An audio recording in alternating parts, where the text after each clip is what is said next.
Hey, what's up guys, and welcome back to The Success. In today's video, we're going to be going through 5 of the worst company failures ever. Now guys, real quick, before we do get into the countdown, I want to let you guys know that we will be picking one lucky subscriber every month to win a shout out at the start of a video. All you must do to enter is subscribe to our channel, like the video, and comment down below saying I subscribed. Good luck guys. Now without any further ado, let's get straight into this countdown. Number 5.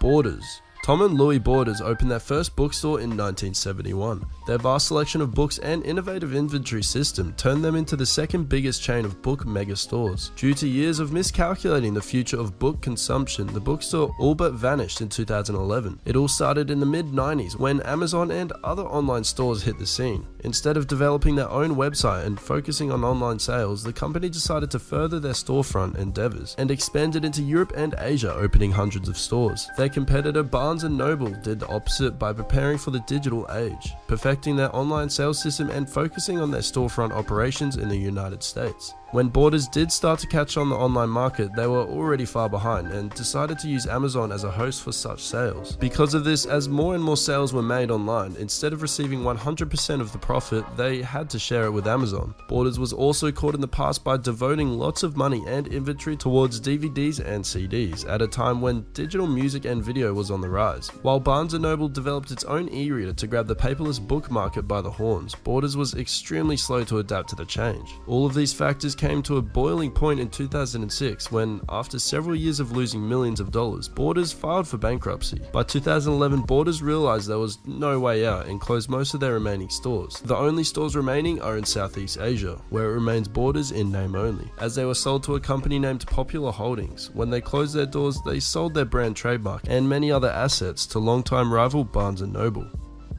Number 4. Kodak.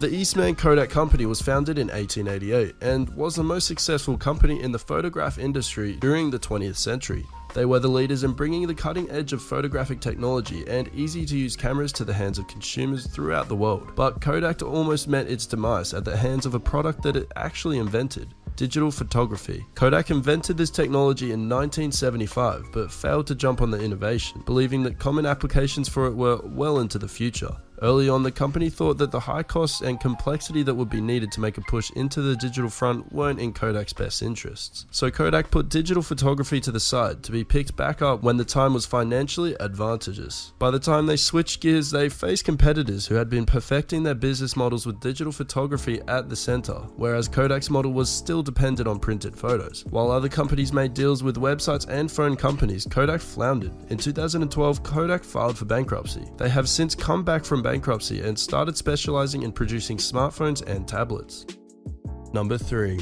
Yahoo. Founded in 1994, Yahoo was one of the most dominant web portals in the early days of the internet. But due to a series of bad business decisions, or just plain bad luck, the company started steadily declining in 2000, leading up to the acquisition by Verizon on June 13, 2017. The first major mistake that Yahoo made was failing in their bid to purchase Google in 2002. When the founders of Google told Yahoo that they would sell for $1 billion, Yahoo initially refused. When their chief executive Terry Seymour changed his mind and decided to take the offer, it was too late, as Google decided they wanted $3 billion instead. The next missed opportunity that Yahoo bungled was not offering more money to acquire Facebook. Apparently, Yahoo again offered $1 billion to buy the company, but Facebook refused. Several members of Facebook board came forward saying that if Yahoo had increased the offer to $1.1 billion, that they would have voted to sell. Yet another deal that fell by the wayside was when Microsoft offered Yahoo over $40 billion to take over in 2008. Yahoo rejected the offer, citing that they thought it was too low. But within a year, Yahoo came crawling to Microsoft and signed a deal to use Bing as their search engine, giving up on creating their own. Finally, the main reason for Yahoo's demise was not adapting fast enough and being content with being a web portal in a search engine world.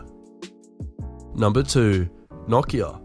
Founded in 1865 as a paper mill, Nokia slowly worked its way from producing paper to the latest technology. In 1987, Nokia released the first handheld mobile telephone, and it was an all-time bestseller. Because of the resounding success, Nokia decided to switch their company's specialty completely to telecommunications. The Finnish-based company would be at the forefront of cellular telephone production and design for the next 15 years, and even created one of the first smartphones back in 1996. However, the aspect of creating easy to use and innovative software for their phones escaped them, as the phones they created to compete with the likes of the Apple iPhone and Google's Android weren't as user-friendly and prone to bugs. This was most likely due to the company's desire to remain hardware focused and resistance or inability to become software savvy. Almost immediately after the release of the first iPhone, Nokia's sales started to plummet. In order to avoid complete failure, the heads of Nokia decided to cut their losses and sold their phone business to Microsoft in 2013 for $7 billion. Chump change in comparison when you find out that in 2006 they were worth over $150 billion. They have since made a semi-comeback via other types of technological endeavors such as virtual reality cameras, medical tech, and networking equipment. In 2016, Nokia made a net profit of $26 billion. Number 1. Pan America. From 1927 until 1991, Pan Am was the largest airline company in the United States. But due to bad foresight, callous labor practices, and uncontrollable disaster, the global giant quickly met its end. The company basically had a monopoly on overseas travel until World War II, but was dealt its first major blow when the strong airline companies began to up their game. Pan American fought off the competitors with its innovations such as jumbo jets and an advanced system for making reservations, but these innovations couldn't match the corporate aptitude and human relationships that the other airlines dealt with more astutely. One of the main reasons for Pan American's failure was ironically due to its early success. Because of the sheer size of its fleet, the company was hit the hardest by the 1973 oil crisis. Just before the crisis, Pan American had purchased a number of brand new gas-guzzling Boeing 747s and was forced to dramatically raise ticket prices to recuperate. As it was trying to recover from this setback, it had also become a target of terrorism in the Middle East. To the terrorists, Pan America was a symbol of the United States overseas because it was the largest US airline servicing the area. During the Gulf War, in the midst of financial hardships and battles with labor unions, Pan America 103 on a transatlantic flight from Frankfurt, Germany to Detroit was blown up by Libyan nationals above the Scottish town of Lockerbie. The incident scared even more customers away from flying Pan Am, and many travel agents would no longer book flights on their planes. All of these events and poor managing of them led Pan American International Airways to declare bankruptcy and completely fold in 1991. Well, there you have it, guys. That was 5 of the worst company failures ever. If you did enjoy this video, then make sure to leave a like and subscribe if you're new. Thanks for watching, guys, and I will see you in the next video.